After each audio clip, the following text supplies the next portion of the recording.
So thank you very much for this introduction, and especially for presenting the book not as a book of futurology, because for me something very important to make everybody understand if they're going to go and read this book, that it's definitely not a book of prophecies about the future. It rather tries to map different possibilities that might or might not be realized. We still have some agency regarding that. Writing a book of prophecies, I think, is a sterile exercise. If it becomes true or doesn't matter. I mean, you can't do anything about it. It's much more interesting, it's much more vital to write about different possibilities, and if you don't like some of these possibilities, then do something about it. Try to prevent the worst possibilities from being realized. And what I want to discuss today is one particularly important possibilities that we are now facing, which is the rise of artificial intelligence and the potential that artificial intelligence will become the dominant life form on Earth and even beyond the Earth, and what would that mean for Homo sapiens. And in order to understand this, we need to maybe go a step backward and take the really long view, not just of history, but actually of biology, not just of the history of man, but really of the history of life. Because what's happening now is maybe not just the most important revolution in human history, but the most important revolution in biology since the beginning of life, at least on Earth. For the last 4 billion years of life, nothing much changed about the fundamental laws of life. All life forms for 4 billion years evolved by natural selection, and all life forms were restricted to the organic realm. It doesn't matter if you're an amoeba, or a giraffe, or a tomato, or a Homo sapiens, you are made of organic compounds, and you are subject to organic biochemistry.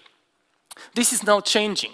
We are on the verge not only of replacing natural selection with intelligent design, not the intelligent design of some god, our intelligent design, as the principal motor of the evolution of life.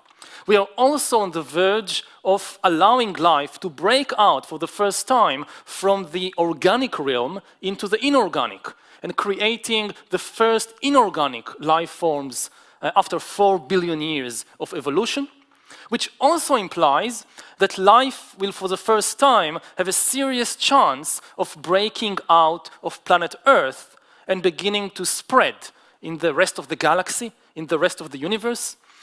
Organic life have been adapted to the very unique conditions of this planet for 4 billion years. So despite what you see on Star Trek, which is just now celebrating 50 years, it's extremely difficult to sustain organic life in outer space or on other planets, which is why it's very unlikely that organic life will be able to spread and to flourish outside Earth. But once you switch from organic to inorganic, it becomes much easier. So we are really on the verge of these two intertwined revolutions, moving from the organic to the inorganic and moving from planet Earth actually to the rest of the universe, to the rest of the galaxy. But coming back from the level of the galaxy to the level of day-to-day politics, what will this mean for ordinary human beings, for society, for the job market, for the political system? I don't have time to cover all the different scenarios and possibilities. I want to focus on one very important issue, which is what it will do to the job market and what it will do to the economic importance and power of ordinary humans in the next few decades, because this is a very practical question. Kids in the UK have just started the school year this week. And the question is, what do they need to learn so that they will still be relevant? They will still have a job when they are 30 or 40. It's this kind of question which I think brings down the idea of artificial intelligence from the cloud and the galaxy to the level of society and economics and politics. And one of the big dangers, which more and more experts are talking about, is that in the next few decades, not in thousands of years, but within the lifetime of many of the people here in the room, artificial intelligence will push humans out of the job market. And in the same way that the Industrial Revolution of the 19th century created a new massive class, the urban working class, the proletariat, so in the 21st century, a new industrial revolution will create a new massive class, the useless class. People who have no economic usefulness because AI, artificial intelligence, outperforms them in almost all tasks and all jobs. People who are not just unemployed, they are unemployable. There is no jobs. There are no jobs to give these people. So to start with a simple example, 10 years ago, it was relatively accepted wisdom that computers and artificial intelligence will never be able to drive cars and vehicles better than humans. Maybe in a laboratory, under sterile conditions, a computer could drive a car, but not in real-life situations in a real city like London. Today, more and more experts are coming to the opposite conclusion, to the opposite view, that it's only a question of time, and not a very long time. Maybe in 10, 20, 30 years, humans will not drive vehicles at all, because AI will be so much better at driving taxis and buses and trucks and so forth than human beings. They will not only drive it more efficiently and more cheaply with less pollution, but most importantly, AI will drive far more safely than Homo sapiens, than human drivers. Today in the world, every year, 1.3 million people die each year from car accidents around the world. This is about twice as many deaths as the death caused by war, crime, and terrorism put together.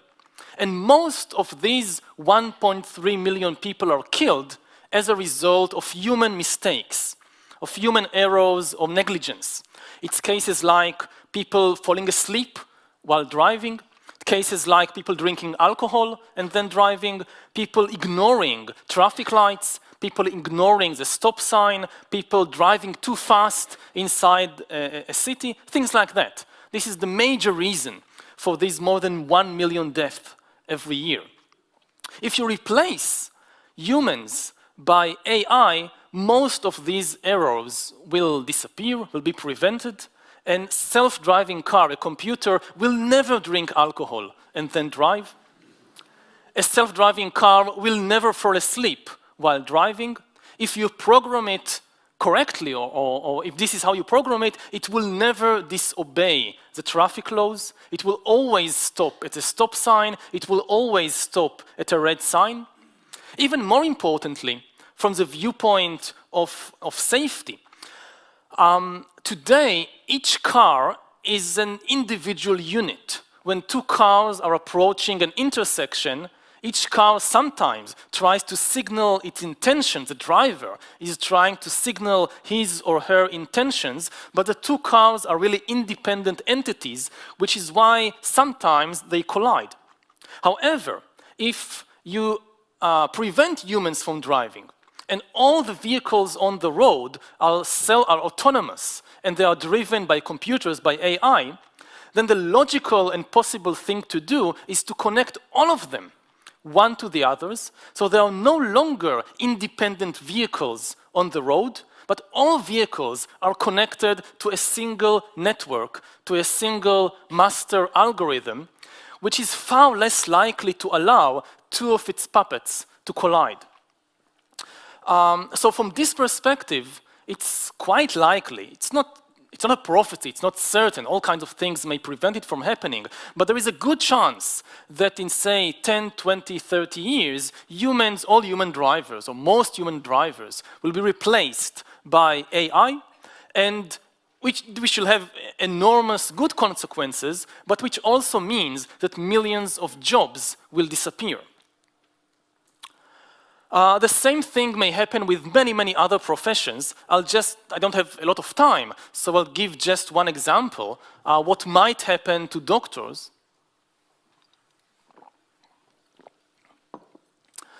Most doctors, what they do most of the time is to try to diagnose my disease and then offer the best treatment possible, which is something I'm very aware of right now because I'm a bit under the weather. I drove to Manchester yesterday and got a cold on the way.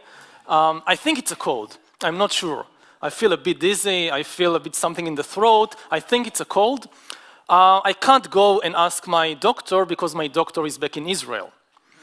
And even if I could, even if I was right now in Israel, it's not so simple to go to the doctor. It takes time. I need to make an appointment. She's not always available. And even if I make an appointment for tomorrow morning, so I have to leave my work and drive to the clinic and then wait in the reception room for 10 minutes or 20 minutes or 30 minutes.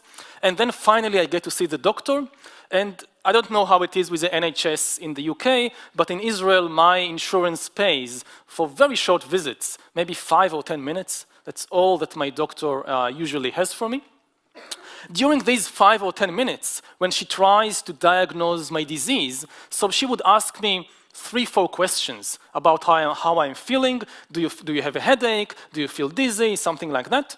She may do 1 or 2 simple physical tests. She may ask me to say ah and look into my throat. She may take out a stethoscope and listen to my lungs or my heart. She may measure my heartbeat or my blood pressure. She also knows something about my medical history because she's my personal physician, but obviously she can't remember every illness I ever had and every blood test and DNA scan I ever made. She may look it up on the computer, but again, she doesn't have much time. So she takes these few bits of data about my present and past medical condition, and now, in order to diagnose my disease, she needs to compare that with all the different diseases in the world. Could be cold, could be influenza, could be a breast cancer, all kinds of things that might have these symptoms. And obviously, even the best doctor in the world, she can't really be familiar with all the different medical conditions and all the different diseases in the world. And even if, and she obviously also, she can't be updated every day about all the latest medical researches and articles and tests and drugs and so forth. So both types of data, what she knows about me and what she knows about all the diseases and medical conditions in the world, both are very limited. In addition, my doctor is sometimes sick herself. She is sometimes irritated, she is sometimes hungry, she is sometimes tired, so she doesn't always at her peak of her performance when she comes to diagnose my disease. Now compare that to AI doctors, artificial intelligence doctors, that are already being developed as we speak. The most famous example, but not the only example, is IBM's Watson. Watson has immense advantages compared to my flesh and blood physician. First of all, Watson can be everywhere all the time on my smartphone. Even if I go to give a talk here in London, I can take my personal physician with me on the smartphone. It accompanies me 24 hours a day, 365 days a year. It has all the time in the world for me. If I want, I can sit on my living room sofa and just answer questions about my health for hours and hours on end and do all kinds of tests. In fact, Watson doesn't need to wait until I come to Watson and I say, hey, something is wrong, what's wrong with me? Watson will be able to monitor my medical condition all the time using biometric sensors on my body and inside my body. So when something just starts, it will know about it much before I know that something is wrong, and it can try to do something about it to start a treatment, even without my knowing it. In addition, Watson has almost no limitations on the amounts of data it can access and process. Watson will be able instantly to know my entire medical history, every illness I ever had, every blood test or every DNA test I ever did. In addition, Watson will be able to access such data about my parents and siblings and neighbors and friends and strangers. The other side of the equation, what about all the diseases in the world? Here too, Watson has immense advantages over flesh and blood doctors. Watson will be able, to a large extent, to be familiar with all the different diseases in the world and with all the newest, latest medical research about disease, about drugs, about this treatment, that treatment. So from this perspective, it's very likely that Watson will be able to diagnose disease and to offer treatment far, far better than any human doctor. Now, when people hear this, they very often say, okay, maybe Watson will be better in diagnosing disease, but there is one other thing that we usually hope human doctors will do and that Watson will not be able to do, and this is offer emotional support. A human doctor is not some machine, some cold machine that just diagnoses disease and says, take this pill. A good doctor is also very attentive to my emotional condition, and it not just treats my physical difficulties, it also gives me the proper emotional support that in many cases is a vital part of confronting any kind of disease or medical condition. However, this criticism fails to notice that emotions, at least according to modern science, emotions are not some spiritual thing that God gave humans in order to appreciate poetry. Emotions are a biochemical phenomenon that not only Homo sapiens have. All mammals, all birds, and many other animals have emotions. They are a biochemical phenomena. In this sense, emotions are like disease.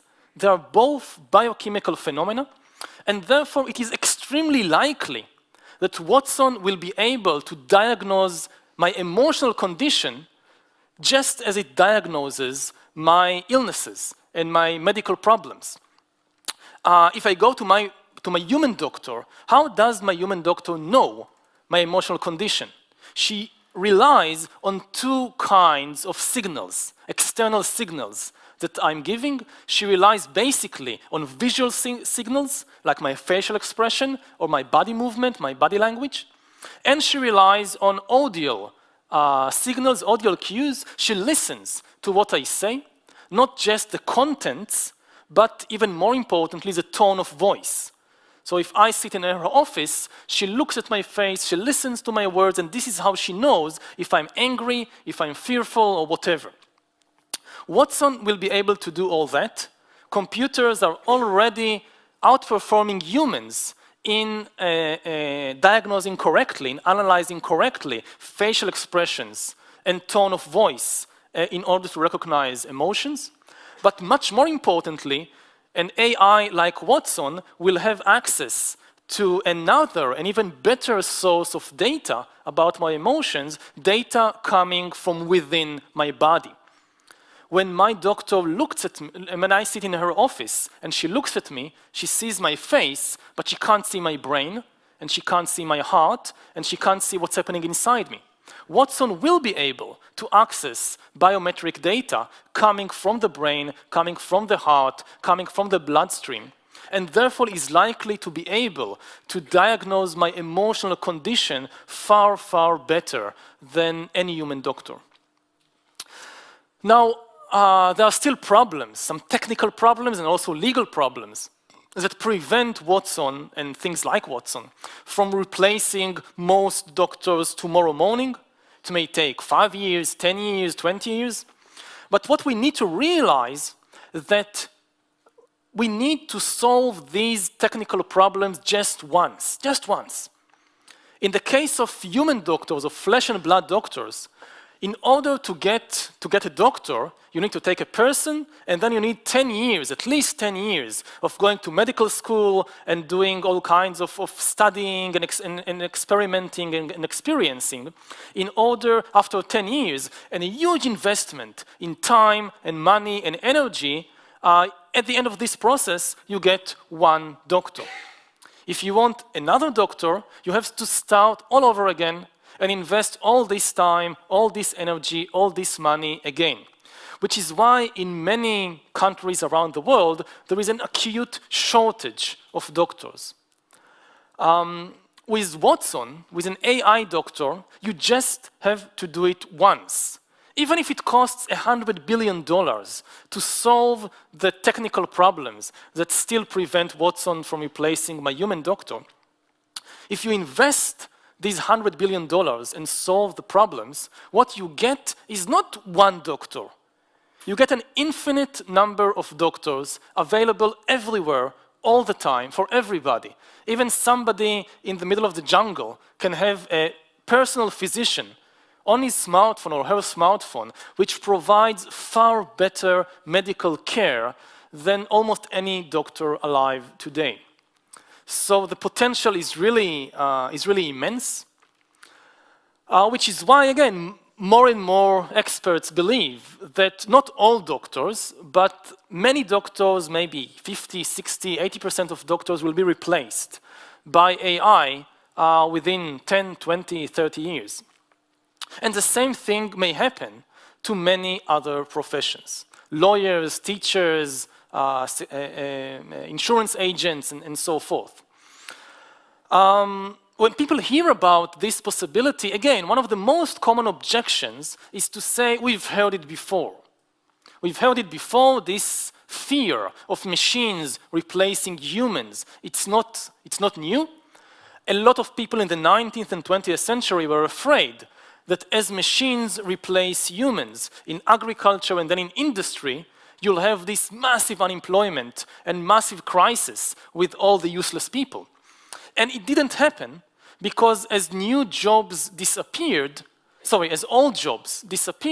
new jobs appeared to replace them. So we don't have a crisis today of mass unemployment. What happened is that most people in advanced societies stopped working in agriculture and industry. Today, in a country like the UK or the USA, about 2% of the workforce are employed in agriculture, compared to more than 90% before the Industrial Revolution. Maybe 15%, 20% still work in industry, in physical jobs. The vast majority are working in services. But the problem is, we cannot be sure that the same thing will happen again with this new revolution, because humans have basically two kinds of abilities. They have physical abilities and they have mental and cognitive abilities. What happened in the 19th and 20th century is that machines competed and outperformed humans in physical abilities, so humans mostly moved to working in jobs that require mental and cognitive abilities, like the services sector. Now, machines are starting to compete with us and outperform us also in mental and cognitive abilities. And we just don't know about any third kind of ability that humans may have and that everybody could move to work in that field. We just don't know about it.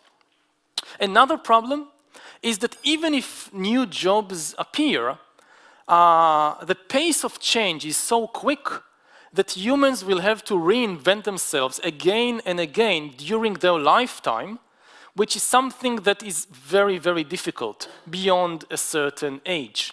When you're 15 or you're 20, the main thing you do in life is basically to invent yourself or to reinvent yourself. And even then, it's not very easy. But when you're 40 or 50, it's much, much more difficult. And let's say that in 20 years, there are no jobs for taxi drivers and doctors and insurance agents, and they have to reinvent themselves as, let's say, designers of virtual worlds. Now, this is something very difficult for a 50-year-old taxi driver or a 50-year-old insurance agent to invent himself or herself again as a completely new kind of person. Now I am the creator of virtual worlds. How does a virtual world created by a 50-year-old insurance agent look like?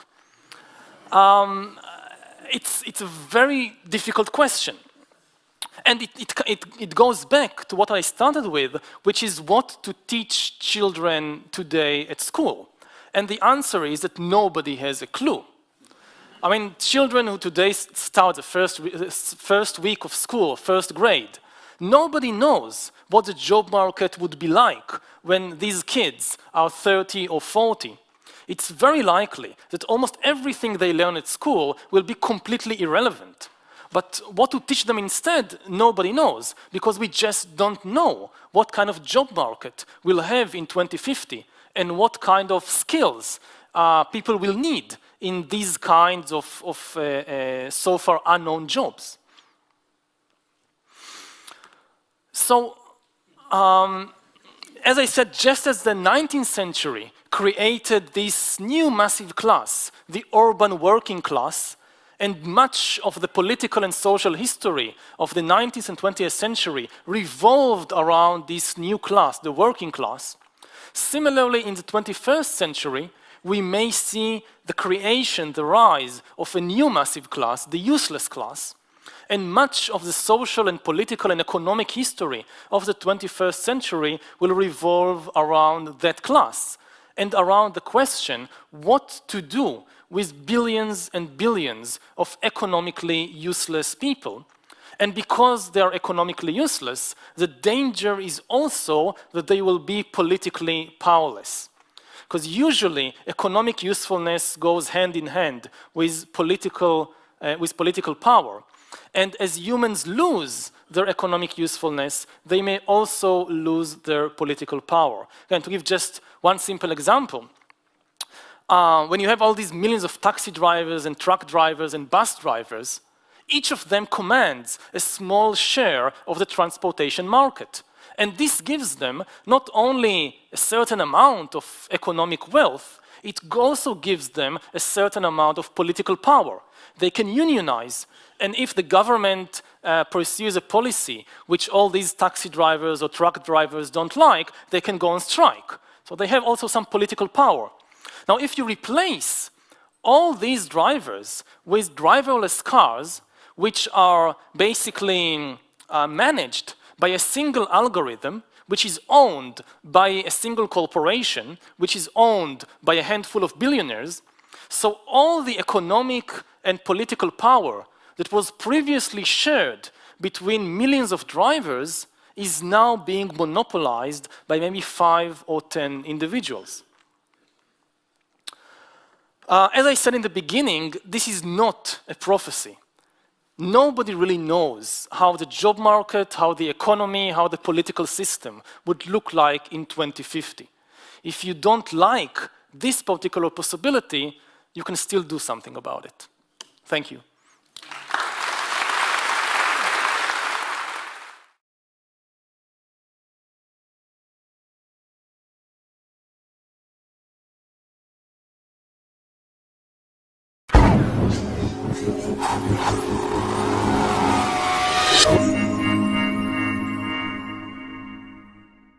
I'd like, if I may, to start with one myself, and it picks up on something that I thought was very interesting at the end of your book when you're talking about some of these issues, and you say one of the issues that we have to think about is that with these advances in AI, intelligence will become, and perhaps already has become, decoupled from consciousness. You haven't talked about consciousness. And that's one thing that I guess at the moment, at least, we feel we have that machines and AI doesn't have. Of course, there's a debate about whether that will ever change. But at the moment, it is something that distinguishes us. But I suppose what you've said has raised the question, is there actually an economic value in consciousness? Where do you think consciousness is going to feature in these questions of who will do what? Well, I think consciousness at present is the biggest riddle we still haven't solved when it comes to understanding life or to understanding the universe. A lot of people, especially in the AI business, tend to confuse intelligence with consciousness, but they are very different things. Intelligence is basically the ability to solve problems, and consciousness is the ability to feel things, to have emotions and sensations and subjective experiences. Now, in humans and in all mammals, intelligence and consciousness go together. The way in which mammals, including humans, solve many problems is through feelings, through emotions. Emotions are not the opposite of rationality, of intelligence. They are the embodiment of evolutionary rationality. So in humans, they go together to such an extent that many people think they are the same thing. But it's not the same thing.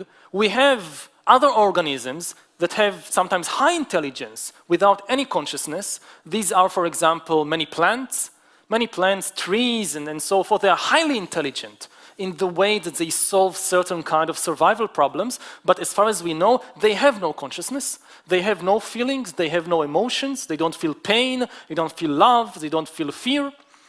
Computers and AI, in this sense, are much more like trees than they are like baboons or giraffes or Homo sapiens.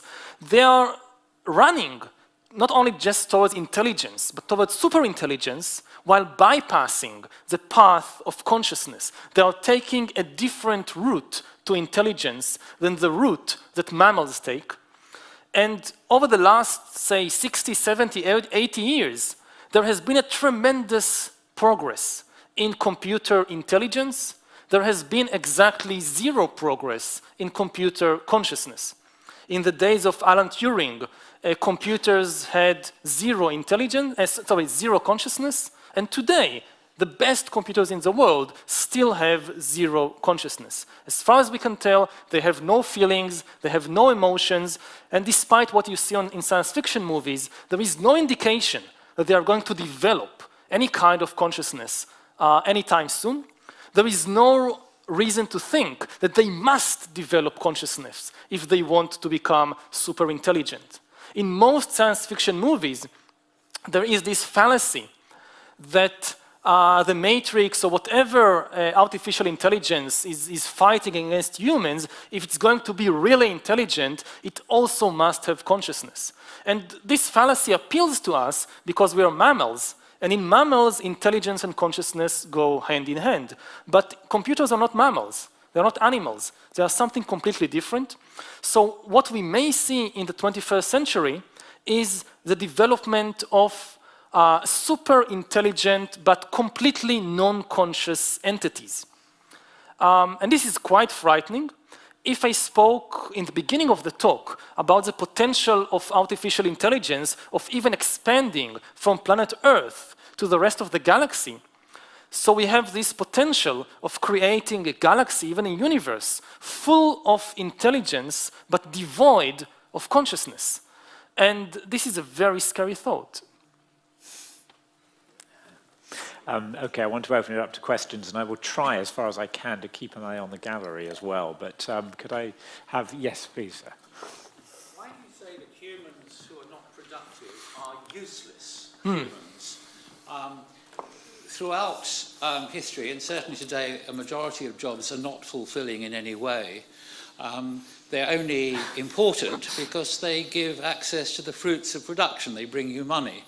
And so surely the problem is not that humans will not be required to do jobs that machines can do better and quicker and more efficiently and cheaper, but that at the moment there's no means of the distribution of the fruits of production except through work. Surely that is an important problem, not that people will, in your words, be useless. Well, I use the term useless as a provocation, of course, and when I say that these are useless humans, it's not from the viewpoint of their mother, of the wife, of the son, it's from the viewpoint of the political and economic system. Now, we could create an unprecedented economic and political model which for the first time in history really decouples work from having the benefits, the economic benefits. This has never succeeded before in human history, which doesn't mean we shouldn't try. We should definitely explore new models because the old models are fast becoming irrelevant. The danger is that if you become economically useless, so from the viewpoint of the political system, you're also losing your importance, your power, and this is a very dangerous position to be in.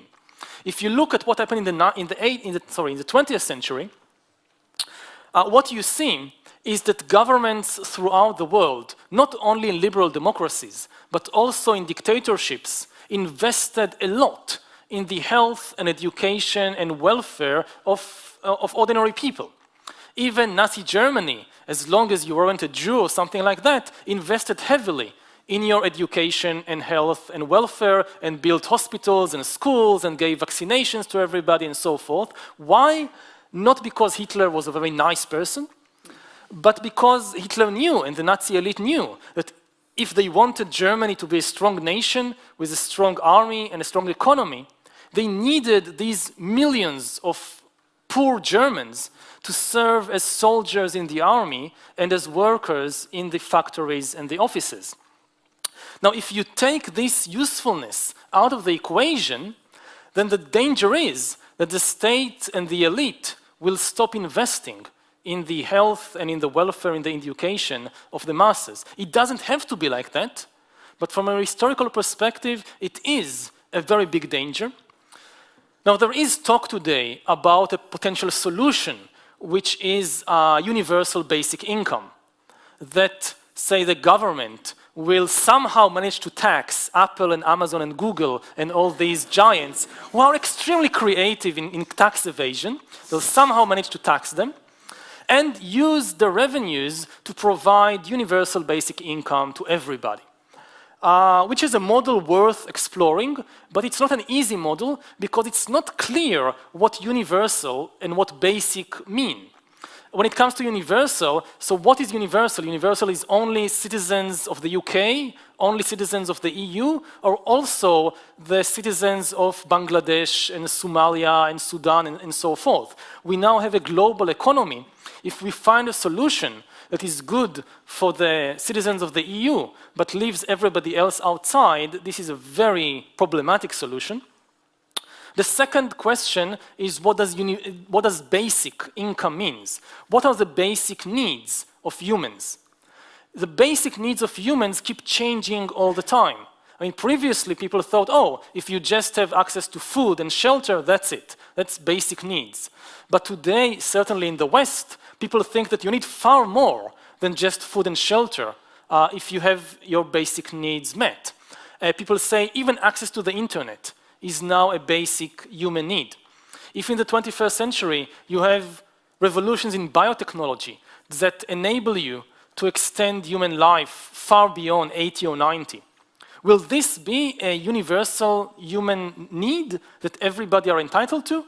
Or you'll have a society in which you have ordinary Homo sapiens with ordinary health and bodies living until 80, and then you have an elite of superhumans with all kinds of super abilities living indefinitely.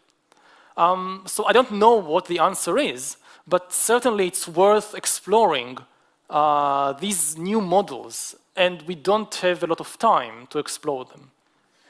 Yuval, can I perhaps expand on that a little bit? Because it occurs to me from what you say that, and from the question, that underpinning some of this are issues of morality, of what we feel is a moral solution to this. And I can't help wondering whether some of those, we have a sense that perhaps there is something intrinsic in our moral instincts, but I can't help feeling that from what you've said, certainly a lot of aspects of morality perhaps emerge from an economic model. The idea that, it is that we should work. The Protestant work ethic is a moral position that sort of reflects the fact that otherwise you won't have any economic worth, that perhaps it follows from the economic model. So where do you think morality is likely, if at all, to figure in all of this? Certainly if it's the case that morality sometimes emerges from our economic structures rather than informs them, how is that going to figure in the future? We definitely have to put a greater emphasis on morality and on ethics, because the economic argument will become weaker. In the 20th century, you had two basic arguments why governments and states need to liberalize the economy, liberalize the political system, protect human rights, protect the rule of law, provide health and healthcare and education and so forth. One was the ethical argument. This is the good thing to do. The other was the neoliberal capitalist argument that if you want to be a successful economy, then you need to liberalize the economy. You need to release the creativity of people. You need to have the rule of law to protect property and so forth. And as a historian, I think it's a sad truth, but it's still a truth, that the economic argument was far, far more important than the ethical argument. The reason why countries, say like China or like Turkey, liberalized their economy and their society was not that they became convinced of the ethical argument, it's that they became convinced of the economic argument. And once we take away the economic argument, say in the 21st century, once you no longer need to protect human rights or to provide universal health care in order to have a thriving economy, then I'm afraid that the ethical argument by itself will not be enough. Right. Thank you. Yes, other questions, please. Yes, there's one up here. If you can wait till the microphone gets to you, then we'll hear it better. You've posited an accelerated development of both organic and inorganic life and suggested that inorganic life has an advantage certainly outside the planet. Does organic life have any advantages, or are we likely to end up, even if we're superhumans, as the pets or zoo attractions of inorganic computers? Well, at present, we know of one big thing that organic life has and inorganic life does not seem to have, which is consciousness. The mind. And the problem is we don't understand consciousness and the mind very well. We're making amazing progress in understanding the body and the brain and intelligence. We're making far less progress in understanding the mind and consciousness. We don't know how, we assume, biologists assume that somehow mind emerges from brain. That when billions of neurons in the brain are firing in a particular pattern, then somehow, out of this electrochemical storm, subjective experiences of love and hate and pain and joy emerge. And we are becoming quite good in recognizing correlations. That when this type of electrochemical storm is happening in this part of the brain, we know that the person is probably feeling angry. And when another type of electrochemical storm is happening, the person is probably feeling fear. But we have no idea how the firing of billions of neurons create a subjective experience, and we don't even know what could possibly be its function. Why do in addition to all the cascades of electrochemical events in the brain, why do you need this second layer of mind and mental events? We just have no idea. And we are not investing enough effort in that direction. And the danger is that we'll end up upgrading bodies and brains and losing our minds in the process without even understanding what we are losing. Good. When computers came about, the prediction was that we will work 3-day weeks. I'm still waiting for that. The reality is that we are spending long days behind the computer in bullshit jobs. So the new jobs which have been created, which do not create anything, like media jobs. I work in media, so I'm allowed to say that. Don't you think there'll be new bullshit jobs created? And secondly, those jobs which are not bullshit jobs, won't they be doing something of a higher caliber, something that AI won't be able to do? In the end of the day, who will create a new IBM Watson? Well, there could be a lot of new bullshit jobs. Humans are very good in creating such things, but the question is whether humans will be better than the computers in the bullshit jobs. Because even there, AI is gaining on us. You already start seeing like the first articles in sports and in economics being written by algorithms. And things that 10 years ago, people all laughed at Google Translate, that it's completely useless, and it makes these terrible, terrible mistakes. So it's still very far from what a human translator can do. But in many cases, in many texts, especially more technical texts, you can put the Chinese text into the Google Translate, and you get a fair sense of what is there. And who knows where it will be in 20 or 30 years. So the big question is not creating new jobs, it's creating new jobs that humans still do better than AI. And frankly, we just don't know. We are, for the first time in history, we are in a position that nobody has the faintest idea how the job market would look like in 30 or 40 years. If you go back, say, to the Middle Ages or even to the 19th century. So there are many things you didn't know about the future. At any time, there could be an invasion from the Vikings or the Mongols might invade. You could have a flood, you could have a plague. Lots of unexpected things may happen. But the basics of human life, including the job market, you knew how the job market would look in 30 years, which is why you trained your son or your daughter in the appropriate skills. If you're a peasant, you taught them how to harvest the corn and how to grind the corn and how to bake bread, because you knew these are the kind of skills they will need in 40 years. Today, we have absolutely no idea what to teach children because nobody knows what kind of skills they will need in 2050. Do you have any suggestions or recommendations in the light of that?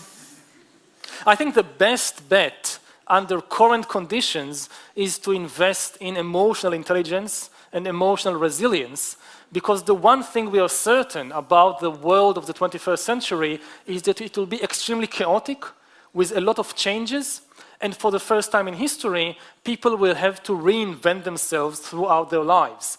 I mean, the previous model of life, which held true until the 20th century, including the 20th century, was of a life divided into two periods. In the first period, until your teens and 20s, you mostly learn, and then in the second period, you mostly work. You make use of what you learned in the first period. This will no longer be relevant.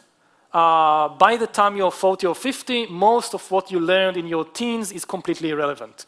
So the basic skill you will need is a lot of emotional resilience and the ability to keep learning, to keep changing, to keep reinventing yourself throughout your life, which is very, very difficult. Right. I noticed there are probably some teenagers here, but you may need to keep going to school at the moment, but with a pinch of salt. Questions, more questions? Yes, I'll take, yes, please, yes, in the middle there, and then I'll take you. Could we return to the subject of consciousness? Because you've implied that consciousness is a direct result of neuronal activity. Now, there is a whole spectrum of consciousness from basic stimulus and response, which could be said to be the result of direct result of neuronal activity. And at the other end of the spectrum is human self-conscious awareness, which is not the direct result and cannot be reduced to neuronal activity. It results from humans living in a community using a language in which to relate to each other, formulate and solve problems. Personally, I don't think at present we have a good scientific theory or explanation for consciousness. A lot of people in the life sciences adhere to the dogma, which is at present just a dogma, that somehow consciousness, all consciousness, emerges from neuronal activities in the brain. but we are very far from having a theory which explains how it happens.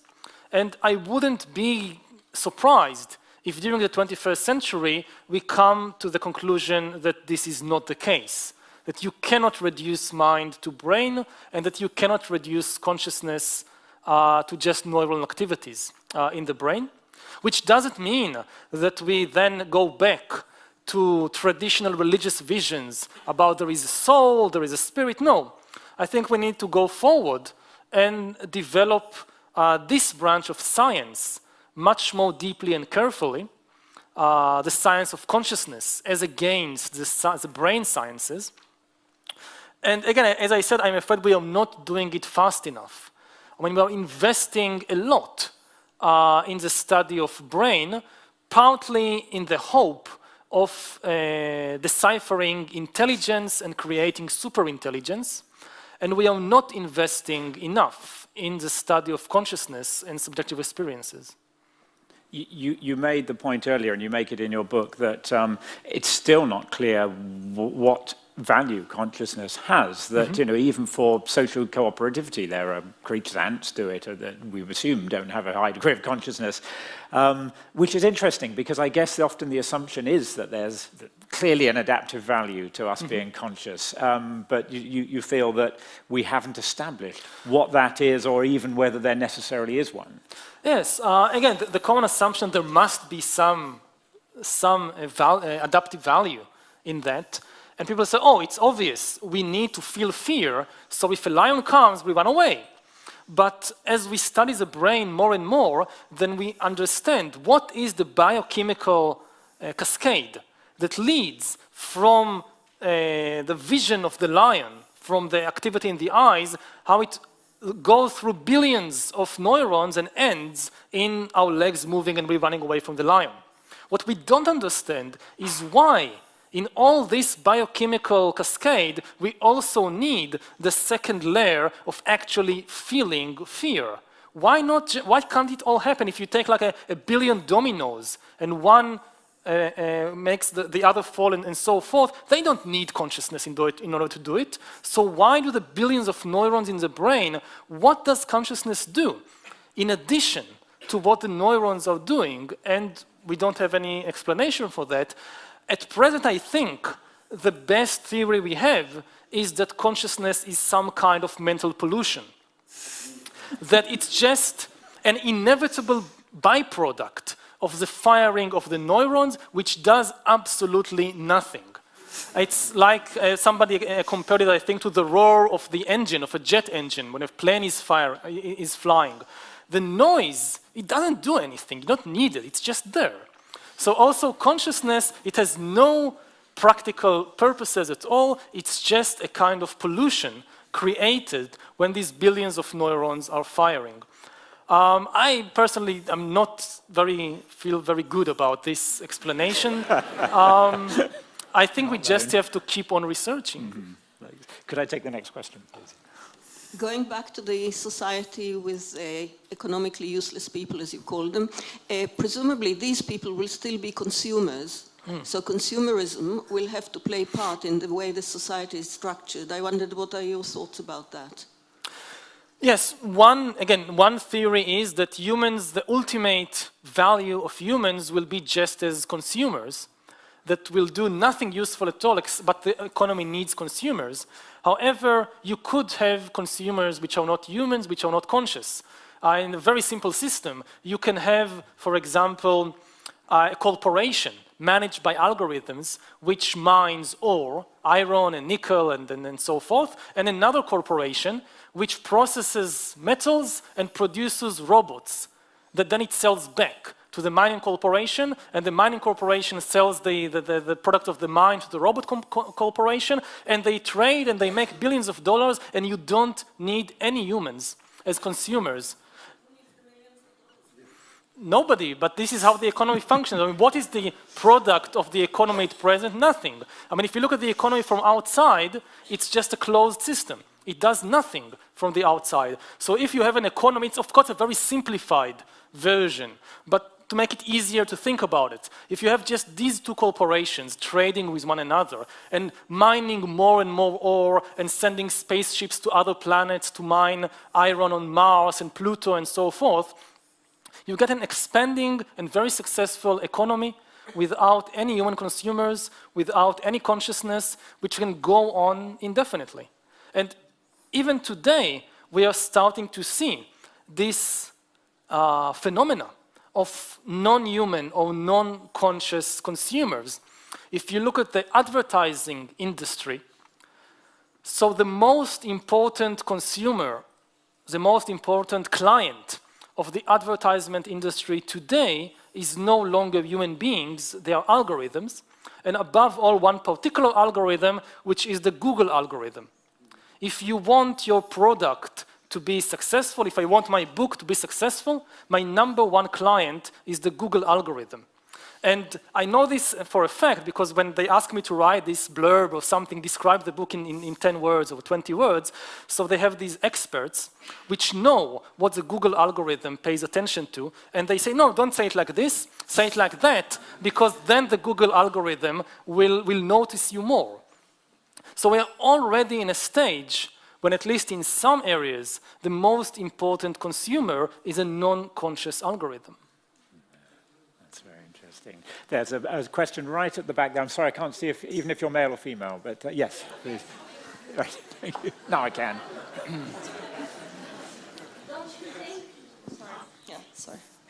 Don't you think that human beings in the future won't be dissociated from AI, but instead will be kind of augmented human beings using AI to be more performant in our jobs, and instead of working for 8 hours, we'll be then working only for 3 hours, which will leave us more time, which will free us further to do whatever we want in life, like singing, yoga, art, painting, whatever. Yes, that's definitely a possibility that will create this not useless class, but leisured class. And people will have far more free time and so forth. Again, part of the problem is that if the state gives you the necessary conditions, the food, the shelter, everything, then you can spend all your days just listening to music or creating music or whatever. But from a historical perspective, it's very dangerous to be in a situation when you are expendable, when the system doesn't need you. Now, we could see a merger of humans with AI, of humans with computers, and it's clear what humans will get out of it. It's less clear what a highly intelligent AI might get out of such a merger. So I'm not saying that it won't happen. It's another possibility worth exploring. But I all the time try to get back to the basic social and economic and political reality. Because I think, and you mentioned it at the beginning of when you introduced this subject, that a lot of futurology at present is far too much fascinated by the technical aspects of AI and robots and biotechnology, and we can do this and we can do that, and it's too divorced from the gray day-to-day realities of economics and politics. And technology is never deterministic. The mere fact that something can be done through a certain technology does not guarantee that it will actually be done, it will actually happen. With the same technology, you could create completely different societies. If we look back at the Industrial Revolution, so with the same technology of trains and electricity and radio, you could create a communist dictatorship, you could create a fascist regime, and you could create a liberal democracy. The trains and the electricity didn't tell you what to do with them. So similarly, in the 21st century, there are all kinds of possibilities that are opened up by biotechnology and AI and so forth, but it's not deterministic, and at the end of the day, there will still be political and economic decisions that will decide what the direction will be. Sorry, thank you. There's a recurring theme of rate or speed of change, and that's bringing about an idea of urgency. Can you just talk about whether humanity is able to deal with this rate of change when we think about historical experience, historical evidence? Yeah, one of the big problems of what's happening now is that the rate of change is accelerating. And I think that, for the first time in history, technology is outpacing politics. I mean, previously, even in the 19th and 20th century, despite the amazing technological changes, politics was still able to keep up. To understand what is happening, to understand what are the potential implications, what are the various models, the various solutions we can adopt, and you could still have a political process deciding what kind of society we want to create using the new technology. Now, technology seems to be outpacing politics, so the political institutions and the political processes are left far behind, and they have less and less influence on the direction that the technological revolution is taking. To give a concrete example, over the last 20 years, maybe the most important change in the world was the rise of the internet. This changed the daily life, the economy, the society, the politics more than almost anything else. It touched upon traditional political issues like state sovereignty, like security, like privacy. But the decisions about the shape of the internet were not taken by any traditional political process. There could have been different kinds of internets. We are familiar with the version that emerged, but this is not the only possible way to create an internet. Decisions were made in the 1980s and in the 1990s about the shape of the internet, but not by the traditional political process. I never voted about the shape of the internet. It was never an issue in any political campaign, in any elections in Israel. And I think this is true of all countries.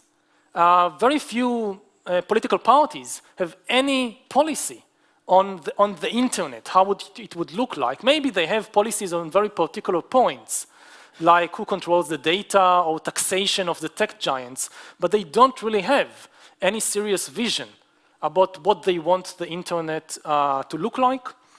And this will only accelerate in the coming decades. So already today, we're in a very curious and frightening position when we don't have any political vision for the future. Traditionally, politics was a battleground between visions, different visions about the human future. Of course, there was day-to-day issues of all kinds of sex scandals and things like that, but the big thing about politics is that you have two or more groups with very different visions about the future of the country or the future of humanity, and the political process is meant to find some kind of solution or compromise. This is how it was in the 20th century, when you had these huge visions, the communist vision, the fascist vision, the liberal vision. Everybody had this big vision about the future of humanity. Now, nobody has any serious vision about the future of humanity, except perhaps for a few silicon gurus in California. Neither the right nor the left has any meaningful vision of how to use biotechnology and artificial intelligence in order to create this kind of society or that kind of society. If you look at the elections in the United States at present, so you don't hear anybody talking about it.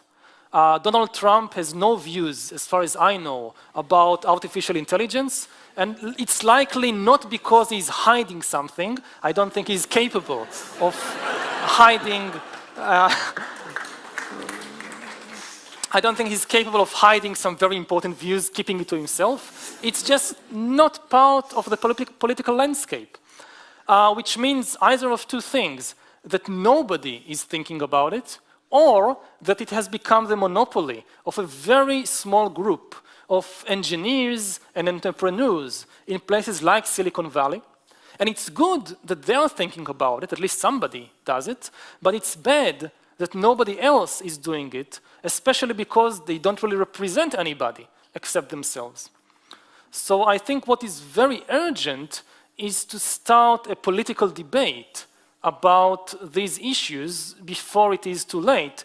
And politicians and also the public need to move faster before technology completely outpaces them and they lose their ability to do anything about the future of humanity and the future of life. Do you think it's also the case that political philosophies in general have been based on particular ideas about human nature? Those ideas might differ, but the political philosophy starts with an idea of what humans are like. But it seems that we're more mutable than that, and we are changing our behavior in response to technology. So perhaps is that one of the challenges and it relates to this question of change and how we respond to it? Is that one of the challenges for formulating a sort of political vision that actually, because of the way technologies have gone, we are doing things now that we wouldn't have imagined we would be doing 20 or 30 years ago. How do we factor in the mutability or how mutable is human nature, I suppose? I think this is really a key issue, maybe the key issue, because previously in history, you had like two sides of the equation. You had things changing in technology, in economics, in society, but then you had an immutable human nature. The assumption is that this does not change. So the political question was, how do you, given a constant human nature, how do you make use of a new technology like steam engines or like electricity? And so we changed the world outside us, and there was a big political debate how to change the world outside us, whether to create, again, a communist society or a liberal democracy. But the basis was that human nature itself is the constant. Now, when we start having the opportunity to change human nature, we don't have any constant on which to stand and to say, okay, I want to change human nature in such and such a way. And in this sense, politics is still stuck in the old 19th century, 20th century debates, and it is not coming to terms with the real revolutions of the 21st century. Right. Thank you. I have time for one. Can we take right at the back there? Yes, with your hand up. I think we'll probably have to call that in, but yes. Hi, thank you. As for the American presidential debate, there actually was one transhumanist candidate, Zoltan Istvan, who probably most of the people haven't heard of, but he was actually a very techno-progressive candidate who was sidelined very early on. But more to the point, can I get your opinion about this idea of liability and kind of dispersion of liability? Because one of the things that's stopping those doctors in your phone from being taken up by wider society is the idea of trust and liability. So I want to go to a physical doctor because if something goes wrong, I can always sue him. I can, restorative justice. Whilst with an app, who do I go to? Who do I sue? Who do I get my retribution from? And we do see this issue of liability with drones, all those technologies whereby it's all dispersed. Yeah. So is it the billionaires? Is it the shareholders who will have to take the hit? Do we have a massive fund to absorb all those claims? People will be just scared of trusting technologies because what if something goes wrong? What's the recourse? Yes, that's a very, very good point. I think in many cases, the major problems are not technical at all. The major problems are legal and political. This is why it's so important when we have these discussions about the future, about driverless cars and so forth, that it's not just an issue for engineers explaining us technical stuff. The really interesting issues relate to legal issues, And legal issues, of course, relate back to politics and to ethics, to morality. But solutions will appear. I mean, once the potential is there, and it's definitely there, you'll start seeing more and more new models of how to solve these legal issues. It will provide at least some work to some humans, lawyers, and politicians, until AI will take over even that. The really interesting thing is that I think ethics and philosophy will become much more important than in any previous time in history, because they will have far more practical implications. A lot of ethical debates that have been going on for thousands of years between philosophers and had very little impact on actual reality will suddenly become practical questions of engineering. And I'll give an example with driverless cars. So if somebody here ever studied philosophy at college or university, so there is all these annoying trolley problems. You know that first year class in ethics, you have a trolley and it's going to hit 5 people, but if you sidetrack it, it will just kill 1 person, or you can drop into a precipice and you kill yourself and you save the 5 people. So what do? Now, philosophy students and philosophers have been arguing about it for thousands and thousands of years with very little practical implications about how people actually behave. Because even if you say in theory, yes, this is the right thing to do, when you actually find yourself in that real-life situation, you very often behave in a completely different way. Because most of human action is not really determined by intellectual beliefs or even religious beliefs. They are determined by completely different mechanisms. Now, it suddenly becomes a much more important issue when you have driverless cars. Because in a human, even if you tell this human being every week at church for 30 years, you must behave like this, when real-life situation occurs, he or she may do something completely different. With an AI, with an algorithm that drives the car, if you program it to behave in a particular way, you have a 99% guarantee that it will indeed behave in such a way. So if Tesla or Google or Toyota is now engineering the first fully autonomous driverless car, they need to know how to program the algorithm.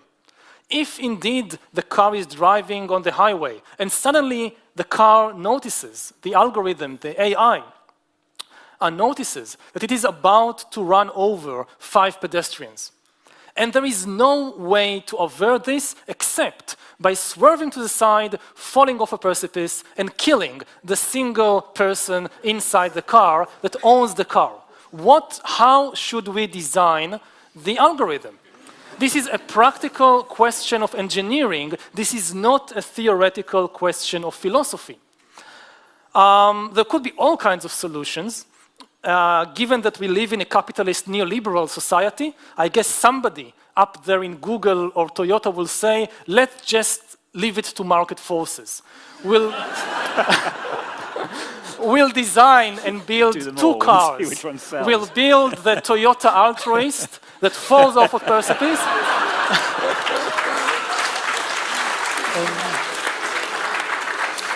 And we also go on the market with the Toyota Egoist that drives over these 5 people, and the customer is always right. The customers will decide.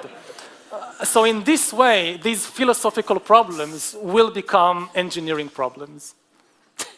Well, if all of this, yes, that's very nice.